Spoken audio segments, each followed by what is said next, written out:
우리가 이 시간에 새해 첫 예배를 드리는 것은 크게 두 가지 의미가 있다고 여깁니다. 첫째로 처음 난 것을 하나님께 드리는 그런 우리 성도의 마음입니다. 새해 첫 시간을 하나님께 드린다는 것입니다. 출애굽기 13장 2절에 보면 이스라엘에게 속한 자손과 또 짐승이라도 제일 먼저 난 것은 거룩히 구별하여 하나님께 드리라 라고 이렇게 이야기했습니다. 그리고 그것은 내게 속한 것이니 라고 이렇게 말씀하고 있습니다. 11조도 어떻게 보면 처음 것을 하나님께 드리는 것입니다. 우리가 레위기 27장 30절에 보면 10분의 1을 여호와의 것이니 10분의 1은 여호와의 것이니 여호와의 성물이라 여호와의 거룩한 것이다 라고 이렇게 말하고 있습니다. 그래서 너희들이 헤아려서 10번째 것을 하나님께 드려라 이렇게 말합니다. 그러면 10번째니까 마지막 거 아니냐 이렇게 생각하기 쉬운데요. 이렇게 생각하시면 돼요. 자루에 수박을 10대 따넣었잖아요. 그럼 헤아리면 최고 늦게 헤아리지는 게 가장 먼저 된 거죠. 그 자루에 10개 수박이 들어있는데 하나 둘 해가 마지막 10번째 게 뭐예요? 제일 먼저 거잖아요. 그래서 11조도 우리가 어떻게 생각하면 제일 먼저 것을 드리는 거예요. 하나님께. 우리가 주일 예배를 드리죠. 그래서 우리는 주일을 한 주일의 첫날로 그렇게 삼아서 드리는 것입니다. 나를 섬기는 게 아닙니다. 날에 어떤 권능이 있거나 날에 어떤 특별한 그런 은혜가 있는 것이 아닙니다. 사실은 하나님께 첫날을 정하여서 그날로 부활을 기념하면서 이제 안식의 그런 구약의 안식이 아니라 바로 진정한 안식의 성취가 그 안식의 죽음 이후에 오는 그런 부활이었기 때문에 첫째 것을 드린다. 그래서 우리가 매번 삶을 살 때 우리 성도들은 깨어서 첫 번 것을 하나님께 드리는 마음, 그것이 바로 모든 기원이 하나님께 있다는 것을 인정하는 것입니다.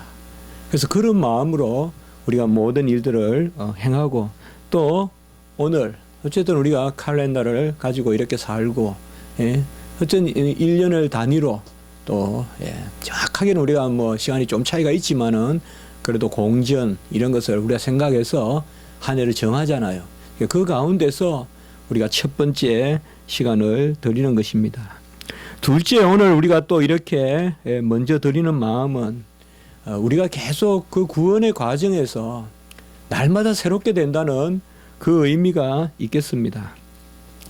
이스라엘 백성들이 이제 만나와 메추라기를 40년간 계속 그 광야에서 먹고 이제 요단을 건너고 길갈에 진칩니다.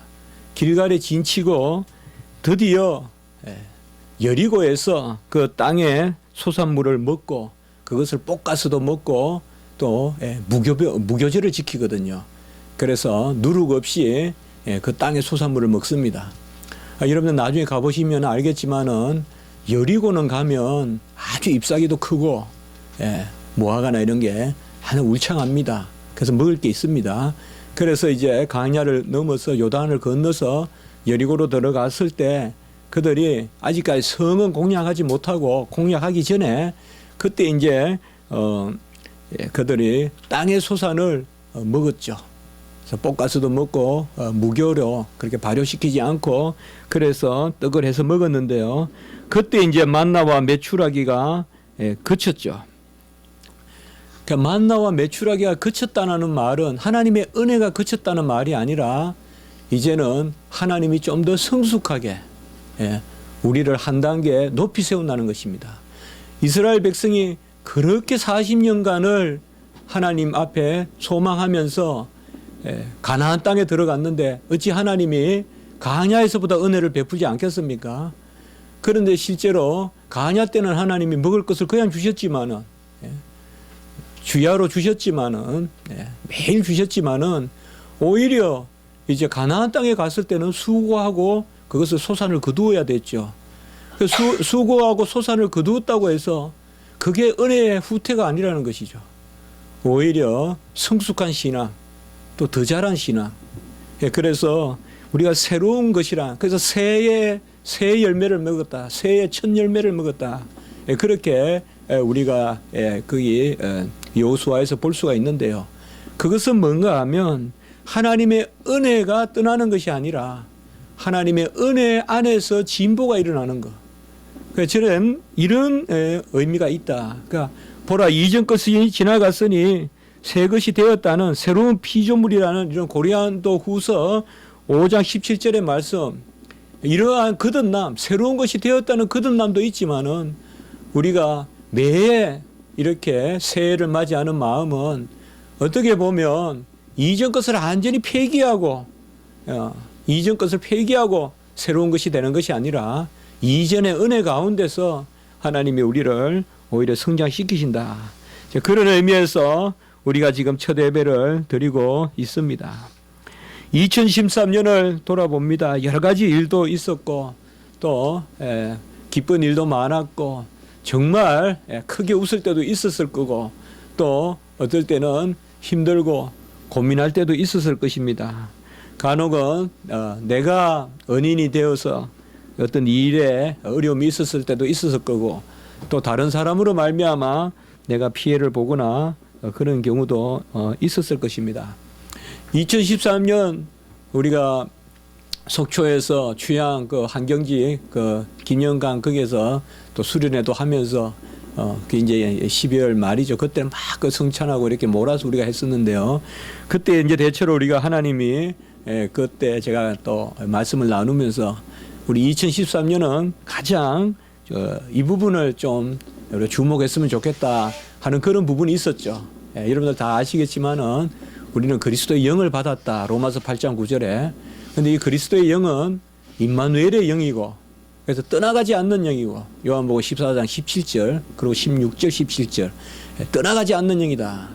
볼지어다 내가 땅 끝까지 너희와 함께합니다. 마태복음 28장 20절 그래서 임마누엘의 영이다.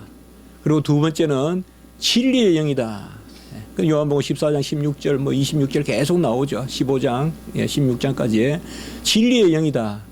그래서 보혜사 성령이 임하면 떠나가지 않는 임마누엘 영이시고 우리를 알게 하신다. 무엇을 특별히 알게 하시느냐? 예수 그리스도께서 행하신 것과 가르친 것을 알게 하신다. 그래서 진리의 영이다. 그래서 우리는 모른다 하면 안 된다. 내가 믿음을 고백하듯이 지식도 고백해야 된다.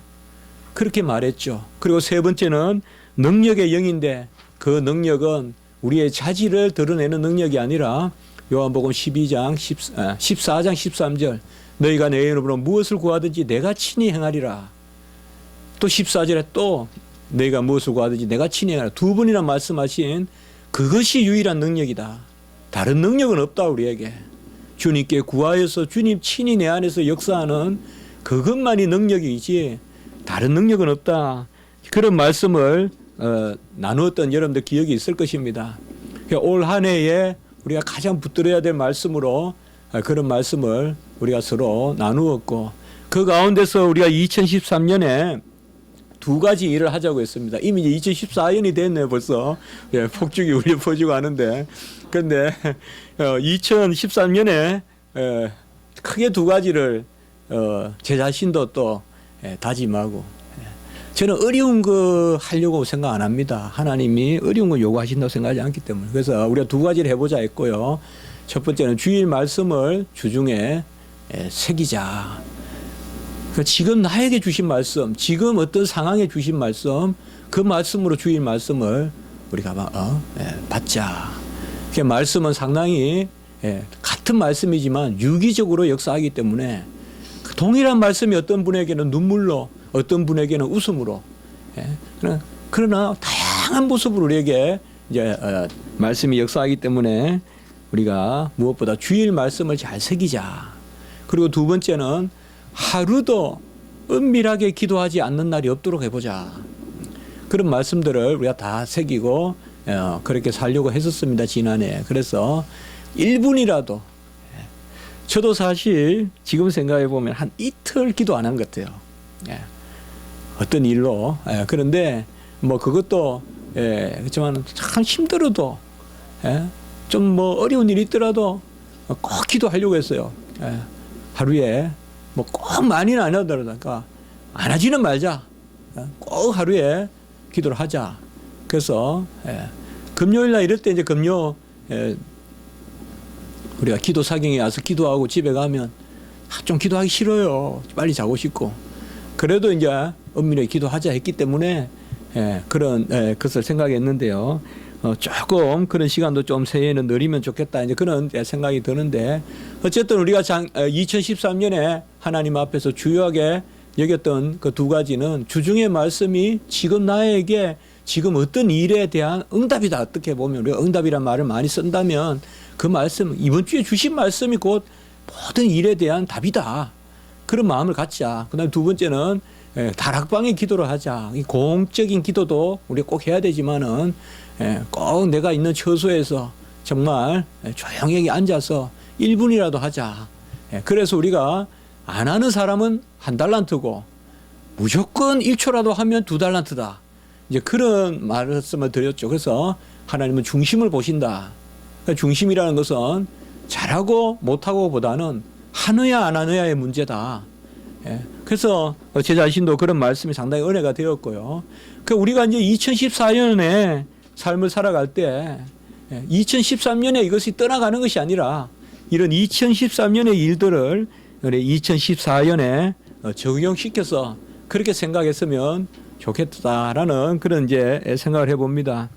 특별히 오늘 말씀을 통하여서 저는 원래 우리가 좀 생각해야 될 말씀이 뭘까? 그런 말씀을 오늘 잠깐 나누고 또 이 오늘 말씀을 좀 더 제가 깊이 묵상하고 또 좀 더 이렇게 풀어서 수련회 가서도 좀 더 깊이 좀 나눠볼까 하는 그런 마음을 가지고 있습니다. 데살로니가 교회는 우리 교회와 어떻게 보면 그런 상황이 비슷합니다. 저는 우리 교회 처음에 제일 처음에 우리가 설립 예배를 드리고 첫 설교를 제가 데살로니가 교회에 관한 말씀으로 전했는데요. 데살로니가 교회는 사도 바울이 빌립보에서 쫓겨서 내려가면서 세운 교회죠. 특별히 유대인들이 쫓아왔어요. 유대인들이 계속 가장 큰 핍박을 많이 했던 사람이 유대인들인데 그래서 데살로니가 교회는 항상 보면 데살로니가 전후서에 다 보면 데살로니가인들이 아주 핍박을 많이 받았다는 이야기가 나와요. 그래서 아주 고생을 많이 했던 그런 교회입니다. 그러나 이 데살로니가 교회에서 보면 야손의 집에서 예배를 드릴 때 습격하고 그런 거 보면 데살로니가 교회가 아마 야손의 집에서 가정 예배 같이 드렸다라고 우리가 생각해 볼 수가 있습니다. 그때야 가정 교회라는 게 뭐 큰 의미가 있겠습니까? 오늘날 같이 교회당이 있고 그런 생각을 해서는 안 되거든요. 그래서 가정에서 예배를 드렸는데 그러나 그들이 사도 바울이 거기서 예배를 드리지만은 해당에서 강론을 하고 또 풀어서 그렇게 3주간을 그렇게 가르쳤다라는 말씀이 나오잖아요. 그 풀어서 말씀을 강론하니 바로 기부인들과 헬라 사람들도 경건한 헬라인들도 많이 믿게 되었다. 그렇게 말합니다. 우리가 이 서신서에서 특별히 보면 오늘 1절에 보면 데살로니가인의 교회에 편지하노니 여러분도 어떤지 몰라요. 저는 사실 성경을 읽을 때 그런 항상 좀 갸우뚱하는 마음이 있었어요. 어떻게 교회를 수신자로 한다는 게 좀 이게 요한계시록도 그랬고요.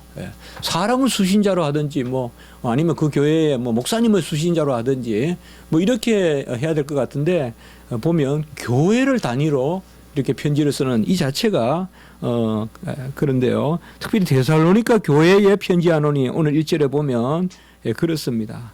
사실 하나님이 교회를 향한 특별한 섭리가 있습니다. 이것을 우리가 잘 붙들어야 됩니다. 교회의 비밀이 크도다. 근데 교회를 향하여 하나님이 교회 단위로 그러한 주시는 말씀 데살로니가 교회의 그런 말씀인데요. 저는 데살로니가 교회는 스무나 교회와 빌라델비아 교회와 같이 칭찬만 받았던 교회잖아요. 그런 교회와 상당히 유사하다는 것을 우리가 데살로니가 전후서를 읽어보면 알 수가 있습니다. 스무나 교회는 환난과 궁핍이 있었으나 실상은 부유한 자다. 계시록 2장 9절을 보면 그렇게 말하고 있거든요. 환난과 궁핍이 있었다. 그러니까 핍박을 많이 당하고 배고픔이 있었어요. 그렇지만은 또 서문화 교회는 그렇게 창대한 교회가 못 돼요. 흔적도 없는 열악한 교회예요. 그렇지만은 하나님이 보시기에는 실상은 부유한 자였다. 이렇게 말하고 있습니다. 그러니까 하나님이 보시는 그런 분량과 세상이 보는, 세상에서는 아주 핍박을 받고, 그런데 핍박 받으면요 사람이 하찮아 보이거든요. 아무리 뭐 핍박받고 이러면 우리는 그냥 좋아 보일 것 같아도 진짜 누군가가 핍박받는 모습을 보면요 가엾어 보이는 기 이전에 하찮아 보여요. 핍박을 하는 사람은 잔인하게 보이기 이전에 위대하게 보여요. 그게 이 세상 질서예요.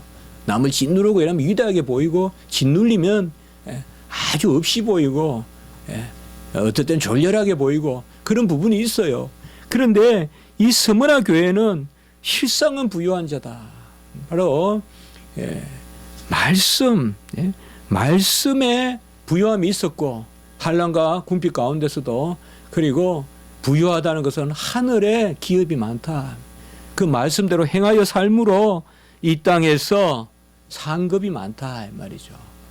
이 세상에서 많은 것을 가진 사람들은 하늘의 상급이 적은데 그것이 바로 서문화 교회고, 그리고 빌라델비아 교회도 보면 인내의 말씀을 지켜, 계시록 3장 10절에 보면 인내의 말씀을 지키고 열면 닫을 일 없고 닫으면 열 자가 없는 그런 다윗의 열쇠를 빌라델비아 교회에 주어서 빌라델비아 교회에는 열린 문이다. 이렇게 우리가 빌라델비아 교회도 보면 그런 말씀이 나옵니다. 이 빌라델비아 교회나 서문화 교회, 그러니까 7교회 중에, 계시록의 7교회 중에 칭찬만 받았던 이 교회들의 모습이 바로 데살로니가 교회의 모습입니다. 우리가 익히 잘 알듯이 데살로니가 1장 3절에 보면 세 가지가 나오죠. 믿음의 역사와 사랑의 수고와 소망의 인내, 이렇게 세 가지가 나옵니다. 이것은 데살로니가 후서에도 1장에 비슷한 말씀이 또한 등장하거든요. 그 데살로니가 교회는 이 세 가지로 칭찬을 받습니다. 믿음의 역사라는 말은 바로 믿음의 능력, 또한 믿음의 작용, 그렇게 볼 수가 있습니다. 그러니까 데살로니가 교회 사람들은 믿음으로 일했다 이겁니다. 믿음으로 일했다. 그게 믿음의 역사입니다. 그러니까 믿음으로 일해서 어떤 일들이 일어났는데 그런 믿음의 능력을 보였다. 그래서 믿음으로 이기고 믿음으로 취하고 믿음으로 사는 그것이 데살로니가 교인이었다. 우리도 새해에는 믿음으로 살았으면 좋겠습니다. 그저 믿음으로. 여러 복잡하게 생각하시지 마시고 믿음으로. 지금 나에게 깨우쳐지는 말씀이 떠오르면 그 말씀을 믿음으로, 또 지금 나에게 인도하시는 성령의 역사가 느껴지면 그것을 믿음으로, 그 믿은 다음에 어떤 해석되고 정리된 지식, 그것을 쫓아가려 하지 말고 나에게 주어지는 간혹은 좀 직관적이고 즉각적인 그런 믿음을 받아들일 필요가 있어요. 우리는 오히려 해석하는 가운데 실족하는 경우가 많다 이 말이죠. 뭔가 하나님이 나에게 감동을 주실 때 그 다음 것을 자꾸 이야기하다가 오히려 성령을 해방하거나 그러한 일들이 많다는 거예요. 그래서 데살로니가 교회는 믿음의 역사가 있었고, 그리고 사랑의 수고가 있었습니다. 사랑의 수고라는 것을 우리가 굳이 설명할 필요가 있겠습니까? 수고가 따르지 않는 사랑은 그런 사랑이 있겠습니까? 사랑은 수고가 따르는 것이죠. 저는 이렇게 한번 생각해 봤습니다. 사랑은 향유를 담은 옥합의 뚜껑과 같다. 이렇게 한번 생각해 봤습니다. 보통 사랑을 우리가 예형적이고 드러나는 것이고 이렇게 생각하기 쉽지만은 사랑은 믿음을 담아놓는 뚜껑과 같습니다. 이 뚜껑이 열리면 믿음도 없어집니다. 밤새 기도해도 그 다음날 누구를 미워하면 그 밤에 믿음이 다 날아갑니다. 그래서 우리는 두렵고 떨림으로 사랑을 이루어야 돼요. 그래서 사랑은 향유 옥합의 뚜껑과 같아요. 이 사랑이라는 뚜껑으로 마개를 해놔야 돼요. 뭔가 사랑은 적극적이고 뭐 사랑은 뭔가 튀어나가고 창의적이고 그런 것 같아도 제가 뭐 그렇게 생각해 봤어요. 우리가 살아갈 때 왜 내가 사랑해야 돼요? 왜 내가 누군가를 용서해야 돼요? 내 믿음 지키기 위해서. 내 믿음 지키기 위해서. 내가 누군가를 미워하면 내 믿음이 없어져요. 그거 다 우리 체험하잖아요. 누군가를 미워하고 누군가를 말씀대로 내가 대하지 않으면 그곳에서 이길지 몰라도 내 믿음은 풍지박산나요. 초토화돼요. 그거 다시 이렇게 세우려면 향유를 꽃을 얼마나 따야지 그 향유를 만들겠어요. 그렇게 오랫동안 기도로 몸을 기면서 하나님 앞에 쌓아놓았던 그 믿음이 사랑으로 오히려 묶여지는 거예요. 고린도서 3장 14절은 이 말씀에 상당히 우리에게 적용되는 말씀이라 여겨집니다. 이 모든 것 위에 사랑을 더하라. 이는 온전하게 매는 띠니라. 사랑이 온전하게 매는 띠다 이 말이죠. 사랑이 있어야 믿음이 막 매이는 거예요. 믿음이. 그래서 우리는 믿음 지키기 위해서 사랑해야 돼요. 그래서 누군가가 당신을 왜 사랑하느냐 물으면 어떻게 보면 저야말로 당신을 위해서 사랑하는 게 아니라 저를 위해서 사랑합니다. 그러니 내 사랑 자랑할 거 아무것도 없다. 결국은 어떻게 보면 나를 위해서 내가 누군가 사랑하는 것이. 누군가를 사랑해서 그 사람을 뭐 잘하게 해준다 그거보다도 그 사람을 사랑함으로 내게 유익인 거예요. 그래서 진짜 사랑하는 사람은 그것을 사랑했다고 표현하지 않는다고요. 오히려 내가 당신이 있음으로 말미암아 나의 사랑을 받아주는 당신이 있음으로 말미암아 내가 존재한다라는 그런 진짜 이야기가 가능한 것이겠죠. 그러한 사랑의 수고가 있었고 그리고 소망의 인내가 있었습니다. 이러한 사랑도 역시 소망 가운데, 그러니까 사랑으로 믿음을 묶는다면 이것을 우리는 소망 가운데서 지켜가야 된다는 것이죠. 그래서 사랑과 믿음이 당대적이라면 소망은 내세적이에요. 그래서 칼빈은 기독교인의 삶을 이야기하면서 십자가를 지고 나를 따르는, 자기를 부인하고 십자가를 지고 주님을 따른다는 마태복음 16장 24절 앞에 미래를 묵상하며 라고 넣은 것입니다. 그것에서 소망을 이야기한 것이죠. 소망이 없는 믿음은 없다. 믿음은 바라는 것들의 실상이라면 소망의 실상이라는 것이죠. 그렇기 때문에 이 소망의 인내라는 것은 뭐라고 할까요?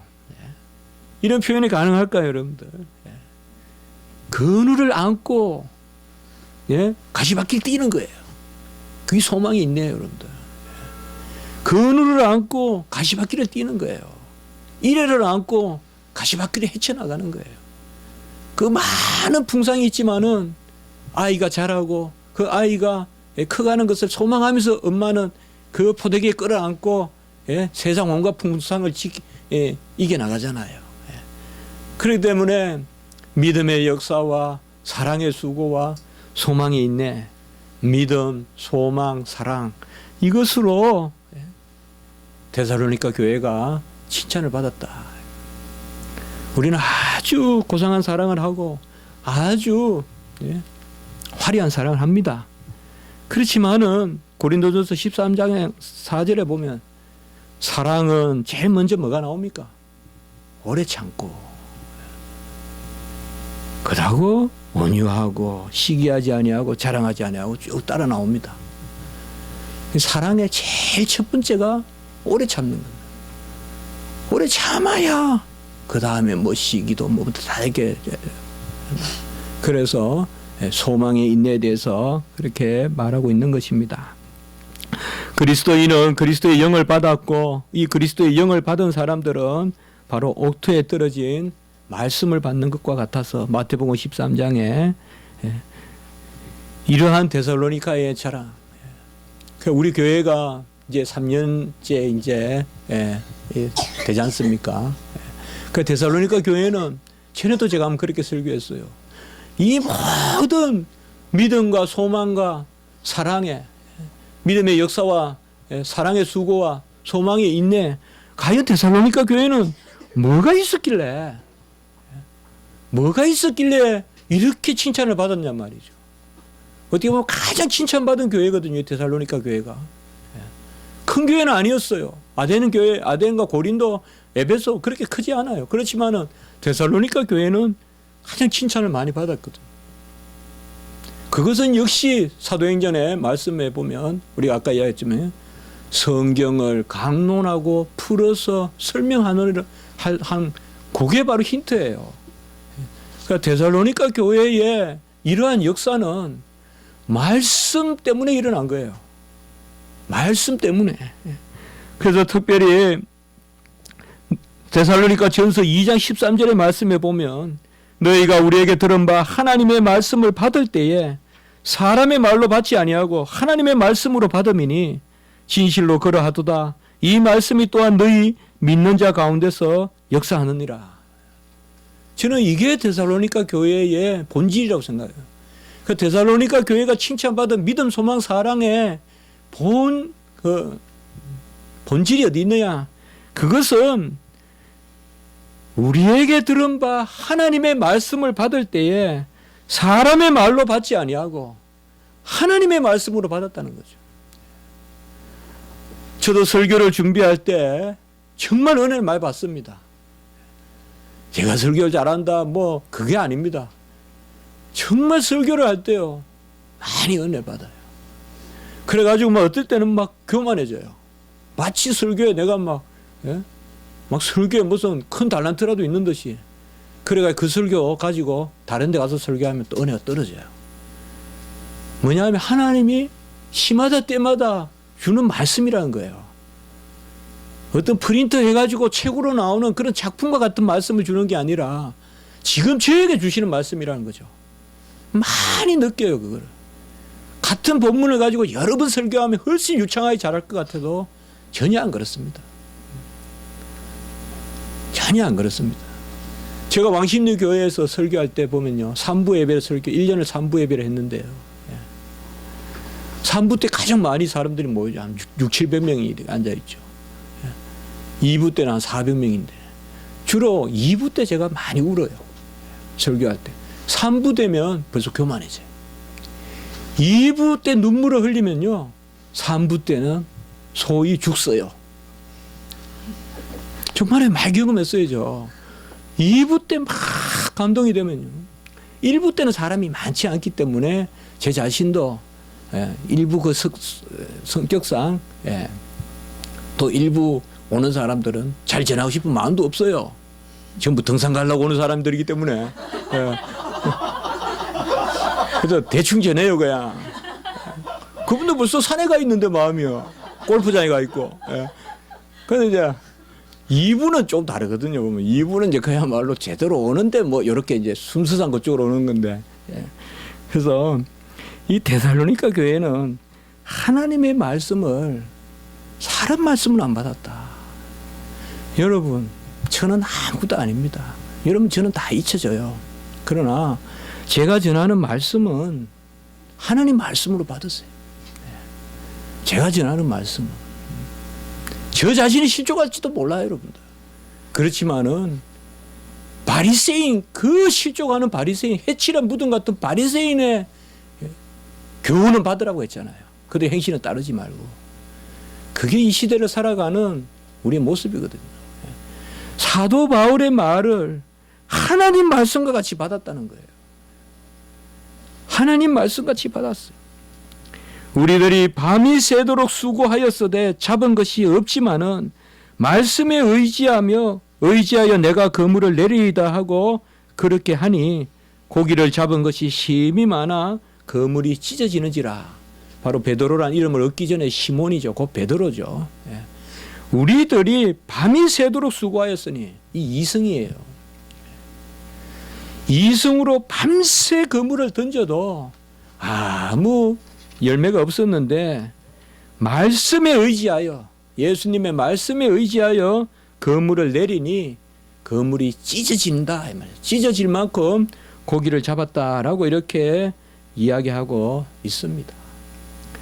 여러분, 우리는 말씀을 받아야 돼요.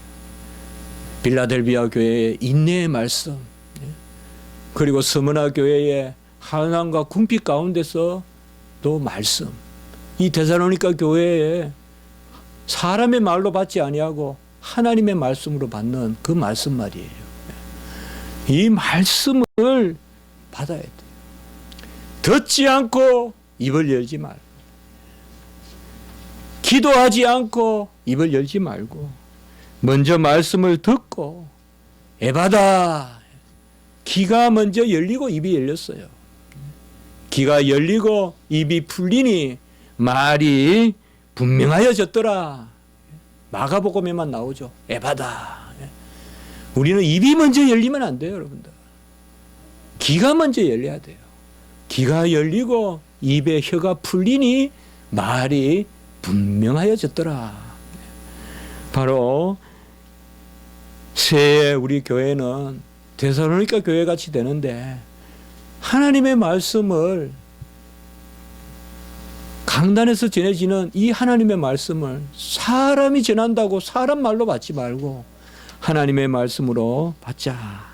그래야 특별히 우리 한 해 동안 제가 여러분과 기억해야 될 것은, 이러한 하나님의 말씀을 받는 그 우리 자신이 어떠한 모습인가.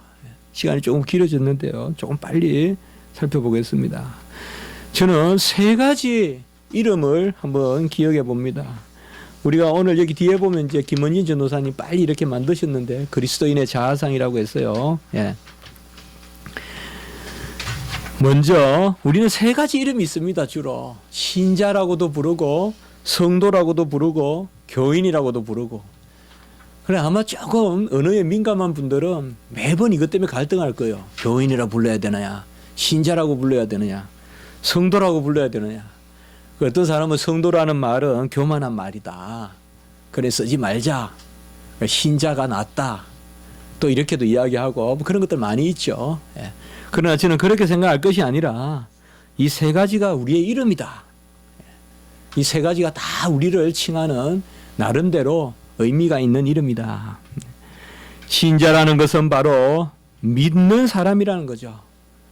그러니까 우리는 신자예요.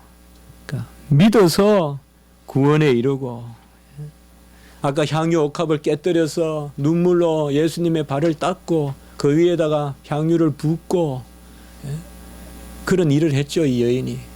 그때 예수님께서 적게 빚진 자는 적게 감사하고, 적게 탕감받은 500데나리온 탕감받은 자와 50데나리온 탕감받은 자 누가 더 사랑하겠느냐. 받은 제사함이 적으면 적게 사랑하느니라. 그렇게 주님이 말씀하셨죠. 이 여인의 이름은 누가복음에는 나오지 않습니다. 그저 죄를 지은 한 여자로 나옵니다. 근데 이 죄를 지은 여자가 향유 옥합을 깨뜨려서 하니까 예수님이 이 여자에게 바로 많은 죄를 지은 사람은 많이 사랑하느니라. 이 말은 죄를 많이 탕감받았을수록 하나님을 많이 사랑한다. 그런데 여기에서 우리가 하나 기억할 것은 바로 그 본질이 뭐냐 하면, 누가복음 7장 50절에 보면요.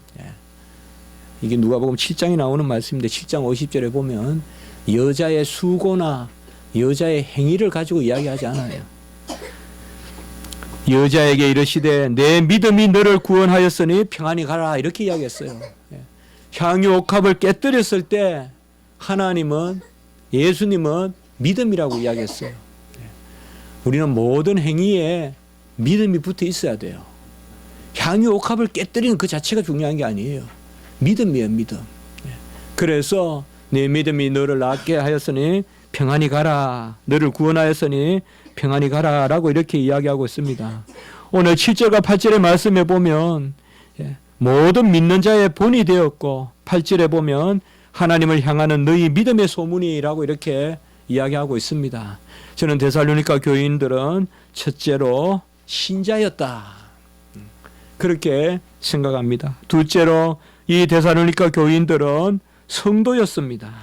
거룩한 백성, 바로 거룩한 나라요 하나님의 소유된 백성이고, 베드로전서 2장 9절에 또 요한복음 17장 17절에 보면 진리로 저희들을 거룩하게 하옵소서 우리 주님께서 말씀하셨는데, 오늘 데살로니가전서 1장 6절에 보면 너희는 많은 환난 가운데서 성령의 기쁨으로 말씀을 받아 우리와 주를 본받은 자가 되었으니, 이게 바로 성도입니다.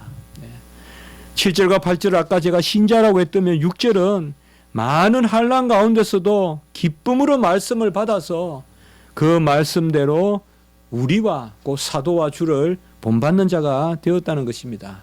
이것이 바로 성도의 모습입니다. 그리고 세 번째는 교인이어야 됩니다. 바로 우리는 다 교회의 사람들입니다. 우리가 교회에 속하지 않으면 어떻게 보면 몸의 일부라고 할 수 없습니다. 팔과 다리는 몸에 붙어 있기 때문에 신체지 아니면 물체입니다.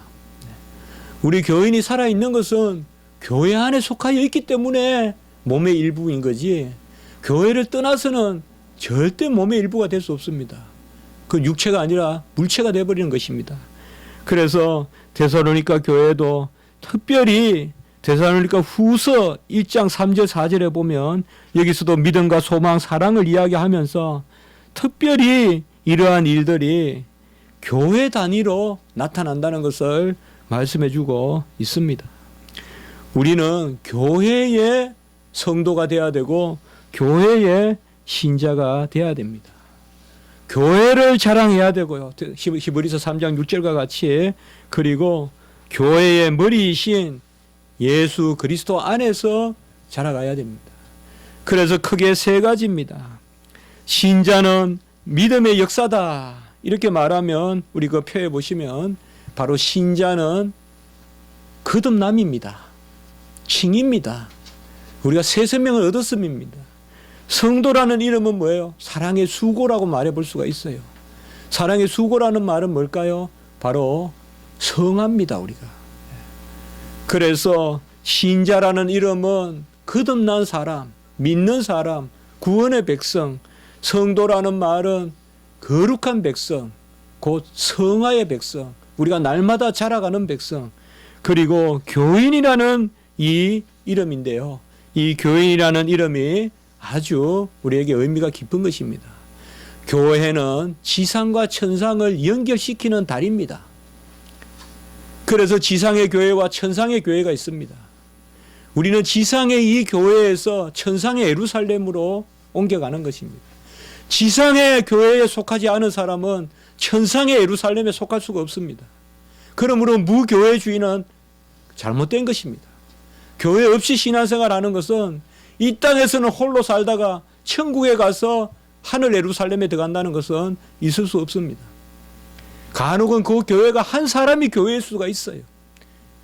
광야교회 엘리야가 도망갈 때 엘리야 전부 아무도 없는 같이 혼자도 교회는 될 수 있어요. 하나님 인치시면. 그러나 내 개인 혼자라는 말은 아니에요. 회사도 1인 회사가 있잖아요. 마찬가지예요. 모일 회자를 쓰지만 1인 회사도 가능해요. 교회도 마찬가지예요. 모일 회자가 있지만 1인 교회도 돼요. 그러나 그것은 각자 한 사람 개인으로 아니에요. 하나님 안에서 몸을 이룰 때 교회가 되는 거거든요. 그렇기 때문에 교회라는 것은 소망의 인내가 되는 거예요. 저는 이것을 많이 경험해 봤어요. 교회 안에서 소망을 갖는 거예요.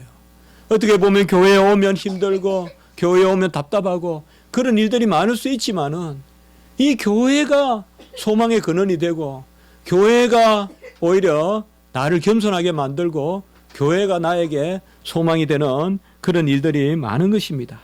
그래하여서 우리는 원래 이 새 이름을 좀 붙들으면 좋겠어요. 나는 신자고 나는 성도고. 그래서 신자는 믿음의 역사와 연결이 되고 성도는 사랑의 수고와 연결이 되고 그리고 교인은 소망의 인내와 연결이 된다. 어떻게 보면 이 믿음과 사랑을 우리 옥동자를 꽉 안고 뛰어가는 소망, 그것이 교회가 돼야 된다는 거죠. 교회 안에서 보호받고 교회 안에서 자라가고 교회 안에서 서로 채우고 하는 그런 일들이 이 한 해 동안 일어났으면 좋겠습니다. 제가 지지난주 성탄 설교를 하면서 말씀을 드렸죠. 새해 우리 교회는 성전 중심이다. 바로